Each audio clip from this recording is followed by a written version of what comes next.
Hello, everyone, and welcome to Slash Film Daily for Wednesday, March 20th, 2019. On today's episode, we're going to talk about the latest film and TV news. This is Slash Film Editor-in-Chief Peter Sciretta. And joining me on today's podcast is Slash Film Senior Writer Ben Pearson. Hey, what's going on? And writer Hoai-Tran Bui. Hey, everyone. Last time we talked about the news was on Friday. That was when we learned that James Gunn was rehired by Disney to direct Guardians of the Galaxy Volume 3. Today we have some more James Gunn news. This involves his DC project, The Suicide Squad, which apparently is actually going to be a total reboot, not a sequel. Ben, what do we know?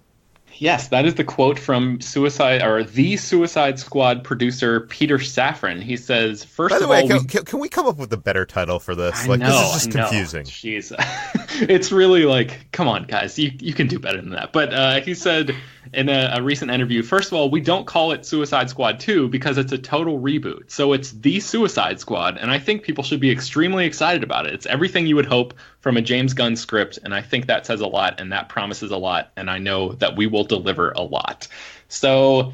yes, there you have it. One of the producers of the movie saying that it's a total reboot. I don't know what that does to Margot Robbie's involvement because there had been some rumors initially that a whole new roster of characters would be introduced in this movie, but Margot Robbie's Harley Quinn and Will Smith's Deadshot would still be involved. And we know that Idris Elba has now replaced Will Smith as Deadshot, so we know that the character of Deadshot is in this movie. But we're still not fully sure whether the actress Margot Robbie is reprising her role as Harley Quinn in this film. So, I don't know also what that means in terms of, like, does this not take place in the DCEU anymore? Or does it? I don't know. The DCEU is becoming so confusing because, some of it seems to be connected. Some of it is not so connected. We may get a Superman movie that's not Henry Cavill. Is that the same Superman as the Superman that we saw in the Zack Snyder films? Right. Did all this stuff happen? When we see the Birds of Prey movie, what is the title of that? Birds of Prey and the Fantabulous something of Harley Quinn. When we see that, has the events of Suicide Squad, not the Suicide Squad, but Suicide Squad. I hate this. Has that happened? I'm so confused. And, does the general, are we overthinking this? Does the general public not even care, anymore? I mean, I think they care because you see their involvement with the Marvel films in that connected universe. So, obviously there's some kind of care there, but, what do you think, HD? Is this going to confuse general moviegoers? Yes, especially if we're already confused. I think that general moviegoers do care about continuity in some way, and especially if you're just recasting and changing up and rebooting movies every couple of years, they will get even more confused. And a lot of audiences kind of get the handle on the Spider-Man movies and how there have been multiple Spider-Man movies, and they understand that, but they don't quite like it. So I don't think that the DCEU and Warner Brothers are endearing themselves anymore to audiences by trying to reboot every time something doesn't quite work right. And then, adding to the confusion of the whole thing is the separate label that DC is releasing some of these movies. Todd Phillips' Joker movie.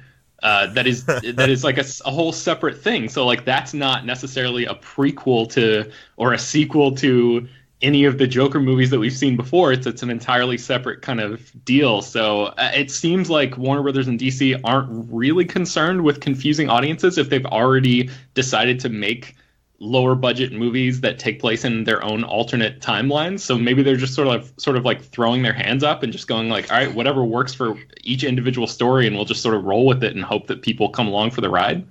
I think that's what's happening here. And I mean, don't get me wrong. I'm not saying that people aren't going to see the Suicide Squad because they're confused if it's connected to Suicide Squad. I think Warner Brothers is going to market this thing with, from the guy that brought you the Guardians of the Galaxy movies.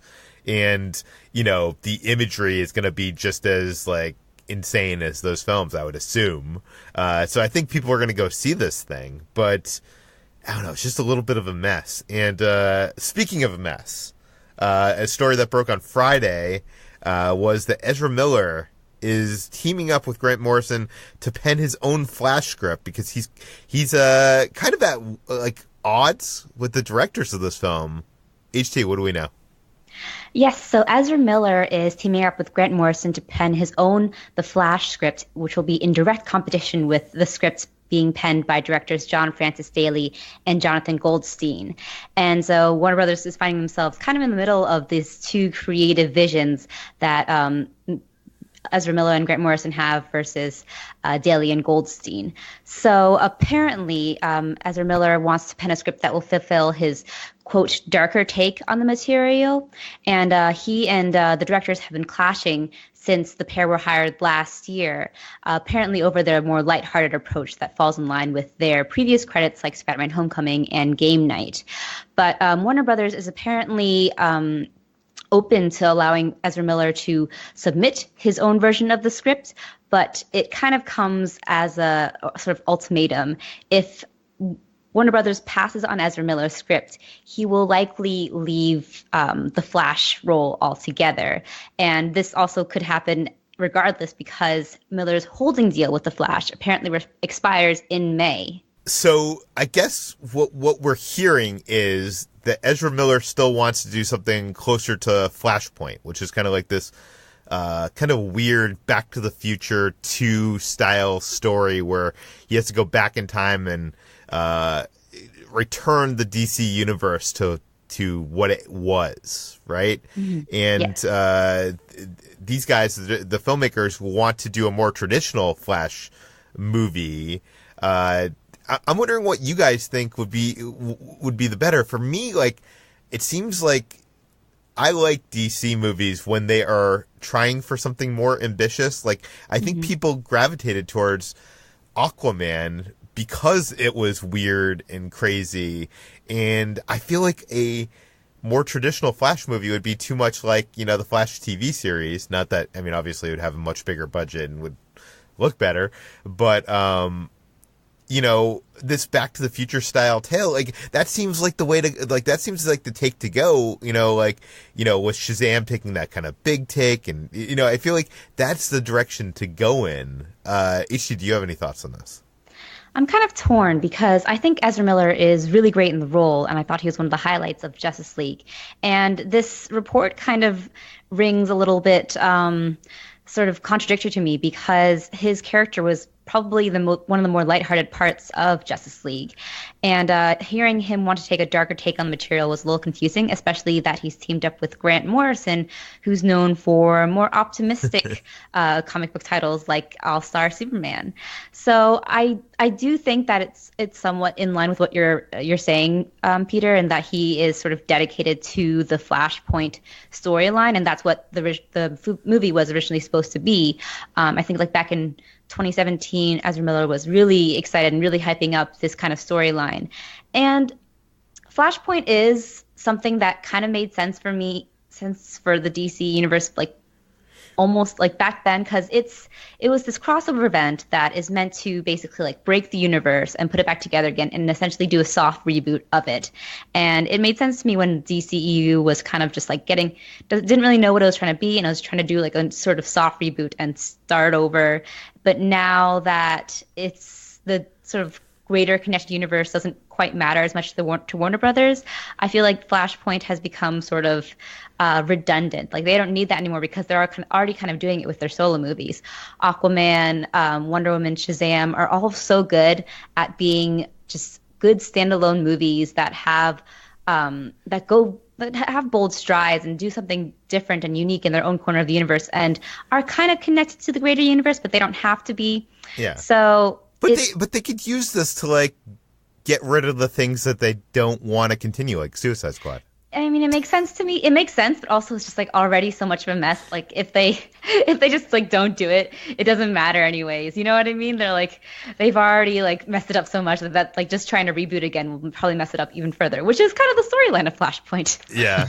I feel like the ship has sailed. Like they've already made these decisions, and they don't need an in-universe reason for them anymore. They're just making these decisions. It doesn't like they've given up on the idea of like creating an in-continuity reason for why these bizarre changes to the universe are happening. Yeah, and days after this was announced, it was revealed that the Game Night directors are also signed on to direct The Creeps at Universal. This is based on a pitch from them that is basically like a coming-of-age horror movie. But from what we understand, this would come after Flash if they end up directing Flash. So, Peter, can you think of another actor in the past, in like the modern era, who has inhabited a franchise role and given a studio an ultimatum like this in terms of like, I'm gonna write my story, if you don't want it, I'm out? I don't trying to think here. Usually it's they are involved as a producer. Like Tom Cruise produces his film, so I think he is very creatively involved in those scripts. But I've never seen like an actor at odds with the filmmaker, at least publicly. Like Edward Norton in The Incredible Hulk. I remember there being a lot of behind the scenes troubles with that, where he sort of like took over that production, but that wasn't a role that he had played in several movies already. That was just like a one and done kind of thing. I don't know. I guess it might be a unique situation. If listeners can think of any other comparable thing, I'd be very interested to hear it, because maybe there's one that's staring us in the face and I'm just not seeing it. I mean, I'm sure it's happened in the past. I'm sure we've reported it. I'm sure we've even written articles personally about it. In fact, we talked about it last week on the podcast. Yeah, no. But I can't think of one right now. But we should move on. The Disney Fox deal is done, guys.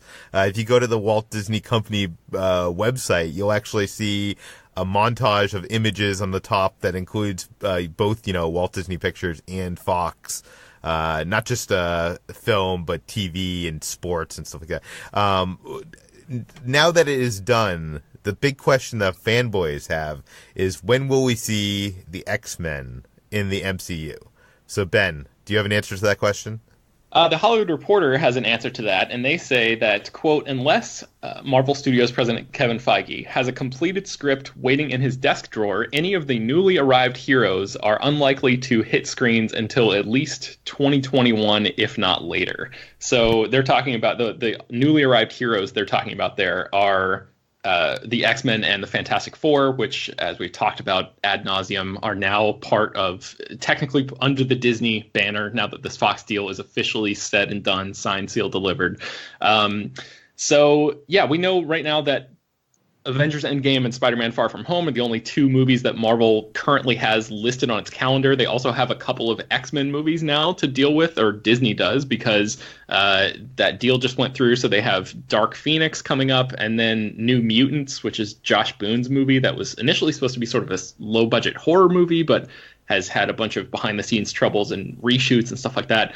This report at Hollywood Reporter actually says that the idea of reshoots has been brought up, although the film could ultimately end up on a streaming platform such as Disney Plus or Hulu rather than the theatrical release. And that they're talking about New Mutants there. So it seems like Disney has to sort of wipe the slate clean and at least clear the path for their own versions of these characters to enter the MCU fold before we actually see what happens there. And then it's going to be a little while before they're able to actually, integrate those characters and bring that vision to life.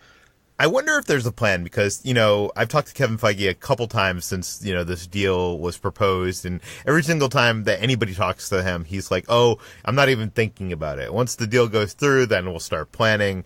And I think that's a bunch of BS. Do you know what I mean? I feel like he has some sort of plan. There's even some Endgame reshoots going on, I think, soon. I doubt they would cram any, mutants into that. But you never know. And I wonder how soon we're going to see this. I feel like this is the thing, with this whole merger, this is the thing that the fans have been talking about the most out of this, which is kind of sad. But I feel like if I'm Disney, there's some value into holding on to it and not, giving the fans it right away, making them want it and wait for it, build up the anticipation.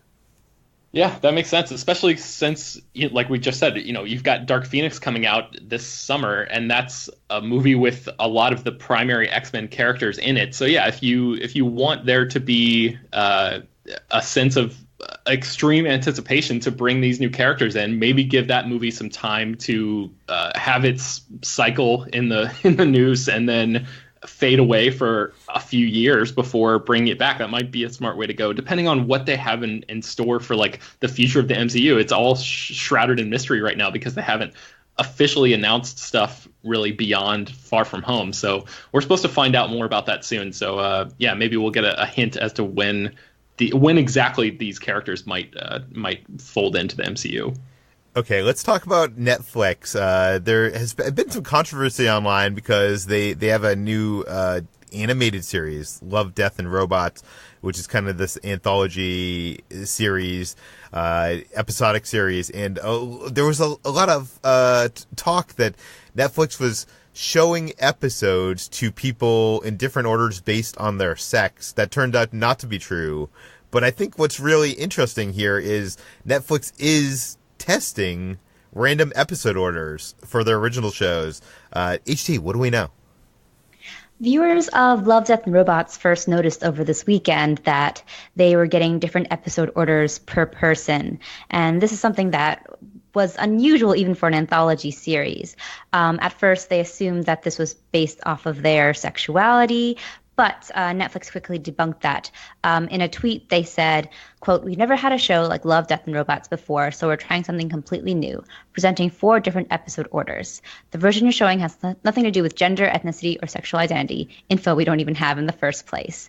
So they didn't say whether this would be something they're rolling out or testing for other series, but it's an interesting feature and a kind of a raises the question whether Netflix will be rolling this out for other original titles in the future. By the way, I think it's a little, dubious that they say that they don't know our sex, because all of us, I think, have like profiles on the site, right? Like at least a name. And I think still in, this age, it's fairly easy to determine a sex by a name. Right? Right. But the thing that people were talking about was sexual identity. So whether people identify as gay or straight, which is definitely something that Netflix wouldn't have info on. They definitely would not have info on that. I did hear that they were thinking about doing this for a season of Black Mirror. I'm wondering, and that would be interesting because that's like, messing with the people who are watching this, technology show. I'm wondering what is the purpose of this? Is it to see which episode order makes it best for binging? Like, if we have episode order 1, 2, 3, 4, more people end up getting to episode 4 than if we do, 4, 3, 2, 1. So is that what they're doing, do we think? Yeah, I don't really know what they'll do with this data. It's possible that they could be testing it out and seeing like how long something can hold people's attention, especially if it's an anthology series, or if they're just trying to liven up the viewing experience and like give people something new every time they binge something. So who knows? The only thing that bothers me about this is we're already at a point where we're all watching things at different times in either time shifting or where we're streaming stuff, and there's already this communication breakdown of spoilers and stuff like that, and now we're watching stuff in a different episode order, so it makes it even more confusing. Ben, how am I going to talk to you about like episode 1 of the show if you don't know which episode 1 is? Yeah, I know, and I'm just thinking. I mean, it obviously wouldn't work for something like I don't know, like a more traditional narrative, like Russian Doll or something. Like the end of season Yeah. or the end of episode 3 of Russian Doll, you have to stick around for that, and like you can't do that for a show that isn't this anthology format. But I'm not quite sure what they're getting at here, what the purpose of this is, because each of these anthology shows would be different. Like what is this testing data going to prove to them? Because it's not like they can just apply this across the board. There's a very small number of shows that they can utilize this data for. I don't know. It's a strange thing. And yeah, I think you're totally right. It completely, it's going to force us to, if this takes hold as like a real thing that happens in a lot of anthology shows coming forward, it's going to force us to change the language that we use to communicate about these shows, which is just adding another barrier in the whole communication process. So yeah, it's going to be tough. I wonder if this is just like I really wish I knew. I had somebody they didn't from announce Netflix. this, so I don't think it's a PR thing or like a marketing thing. Right. I really think it boils down to they're trying to find the right order to maintain an audience throughout this series. Yeah, maybe it's just for this show, and maybe they're just using because this is a Netflix original, so it's going to live on Netflix forever, conceivably. So maybe they're just using the first few weeks of the viewing to find the quote unquote ideal order for future bingers or something like that. You know what could be interesting? What if there was a show that was kind of in the framework of like Pulp Fiction or John August's movie Go, where you're seeing stories from different people and their paths cross, right? But each story could be a story in its own right. They're connected because all of it's connected, and they go to the same places and stuff like that. And now they have 8 episodes of that show, and everybody gets to see it in like a different order.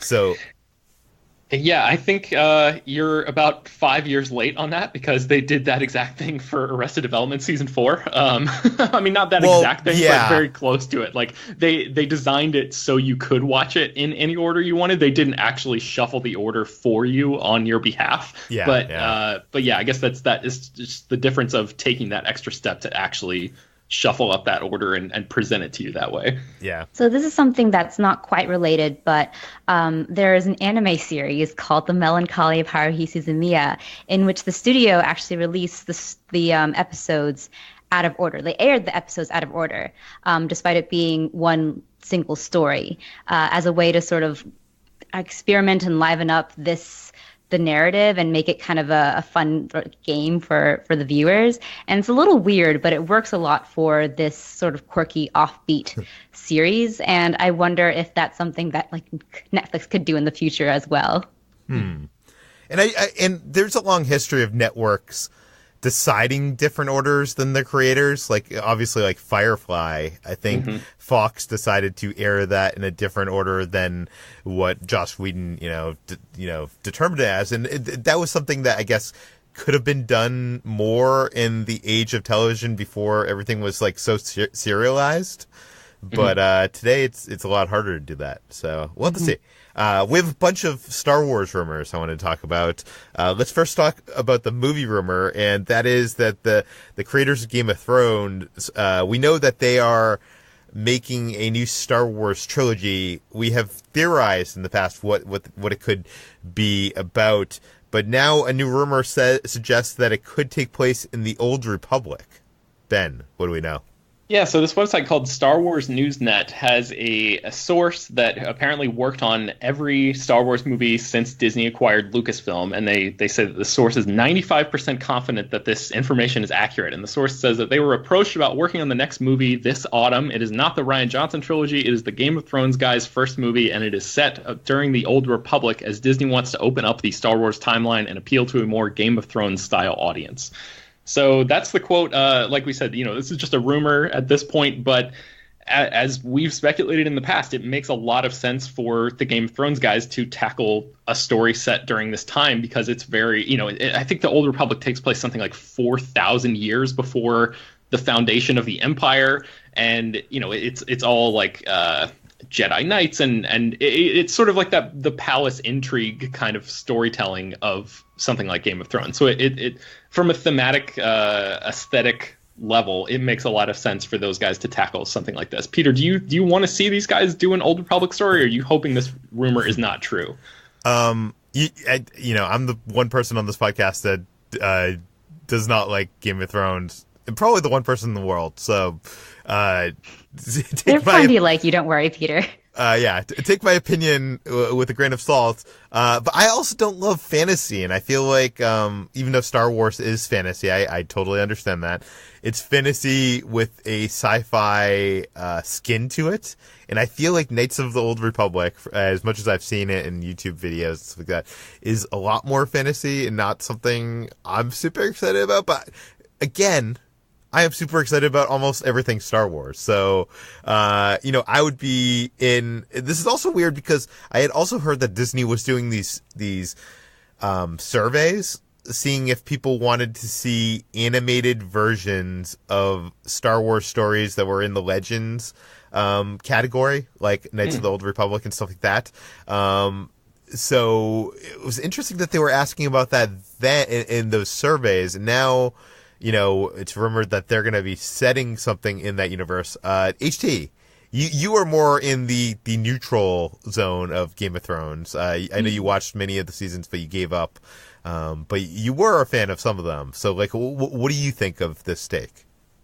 The thing is, I'm also in between on this because I don't quite have investment in more Star Wars lore outside of the saga movies and the standalone movies.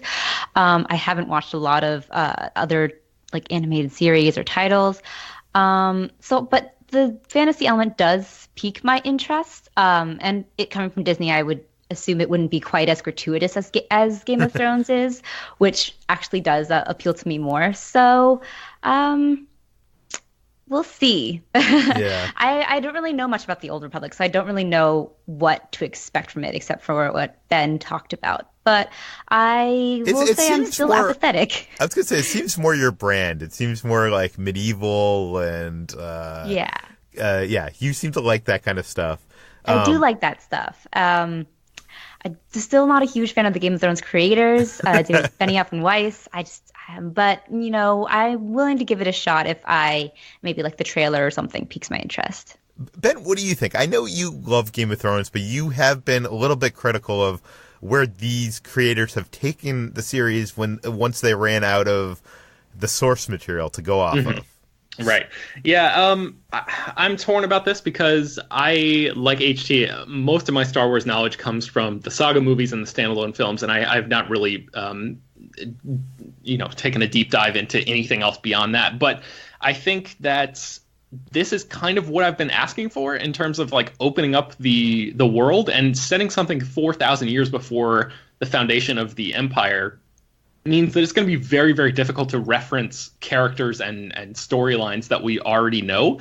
And that's the thing about the standalone Star Wars movies that I've liked the least, which is like all of the references and all of the little tie-ins and these characters. Oh, but Ben, you can still go to Tatooine and Dantooine and Endor and... Yeah, I guess I would be happier to see the planets pop up than like actual characters. That stuff is fine to me, although I would love it if they just did a completely new thing for once and showed us all planets that we've never seen before, all characters that we've never seen before. But so I find it hard to complain about that if that's actually the approach that they're taking here. So I'm just very curious about the execution. Yeah.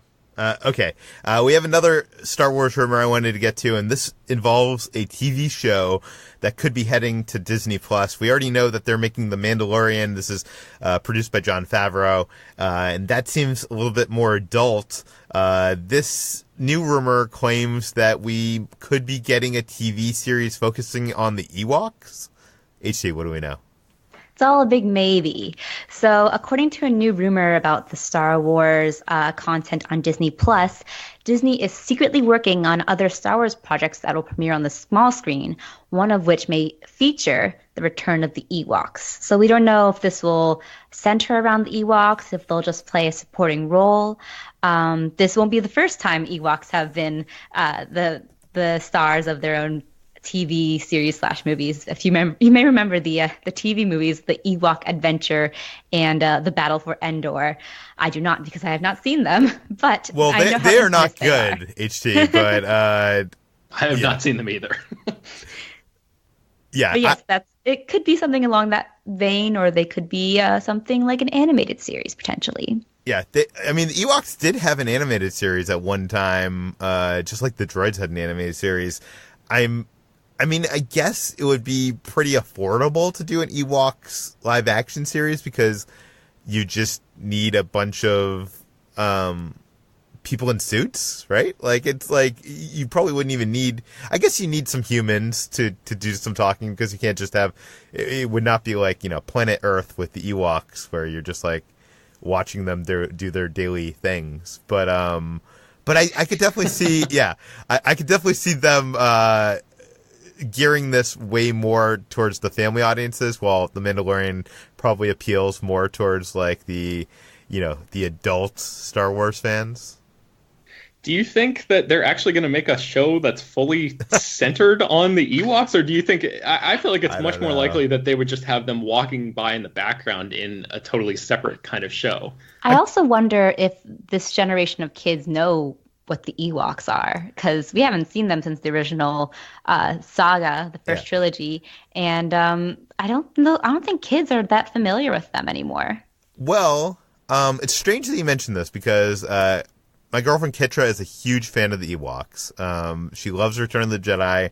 We actually have one of the Ewok movie posters hung up in our room, and she collects like Ewok dolls and stuff like that. Wow. And generally, Ewok merchandise is hard to find until recently. Like the last 2 years, Ewok, like they've been making tons of merchandise for the Ewoks, which is very strange. I'm not sure what the reason is. I do know that the Ewoks have appeared in like some of those animated things, not the Resistance or Rebels, but they did some remakes of the classic original stories and stuff like that. And like there's like this those like Force what was that thing? Lucasfilm produced this series of animated shorts featuring female characters. Forces of Destiny? Forces of Destiny, yeah. There was some Ewoks in that, and they actually produced like a doll with Princess Leia and an Ewok. So I think Ewoks are on the rise somehow. I'm not sure exactly how. But it seems like I don't know. Maybe it's just all corporate manipulation. Maybe it's just Disney's like, we need to get young people into Star Wars early.